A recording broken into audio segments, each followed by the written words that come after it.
Hi friends, welcome to Likhitha special వంటలు. ఈ రోజు గోధుమ పిండి రవ్వ బిస్కెట్ చేసుకోబోతున్నాం ఫ్రెండ్స్. ముందుగా మనం ఒక బౌల్ తీసుకోవాలి. అందులో 2 కప్పుల గోధుమ పిండి వేసుకోవాలి ఫ్రెండ్స్. 1 కప్పు షుగర్ పౌడర్ ని వేసుకోవాలి.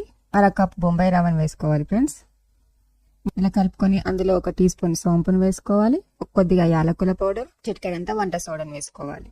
అందులో ఇప్పుడు మనం 3 టీ స్పూన్ల నెయ్యిని వేసుకోవాలి ఫ్రెండ్స్. నెయ్యి పిండికి పట్టేలాగా ఇలా కలుపుకోవాలి ఫ్రెండ్స్. ఇలా మనం పట్టుకొని చూస్తే ముద్దలా రావాలి. ముద్దలా వచ్చిందంటే మనకు నెయ్యి సరిపోయిందంటే అందులో కొద్దిగా వాటర్ పోసుకుంటూ ముద్దలా వచ్చేలాగా కలుపుకోవాలి. అందులో సగం తీసుకొని ఒక చపాతీ పీటను పెట్టేసుకోవాలి. ఈ వీడియోలో చూపిస్తున్నట్టు ఇలా కొంచెం మందంగా ఉండాలి. మీకు నచ్చిన డిజైన్ లో కట్ చేసుకోవాలి. వీటిని మీకు నచ్చిన డిజైన్స్ లో కట్ చేసుకొని ఇలా తీసేసుకోవాలి. ఇప్పుడు డీప్ ఫ్రైకి సరిపడా ఆయిల్ వేసుకోవాలి. మనం ఆయిల్ కొంచెం గోరెచ్చగా ఉన్నప్పుడే ఈ బిస్కెట్స్ ని వేసుకోవాలి ఫ్రెండ్స్. తర్వాత మెల్లిగా తిరిగేసుకోవాలి ఫ్రెండ్స్. ఒక్కొక్కటిగా కొద్దిగా బంగారు రంగు కలర్ వచ్చే వరకు ఫ్రై చేసుకొని తీసేసుకోవాలి బిస్కెట్స్ ని.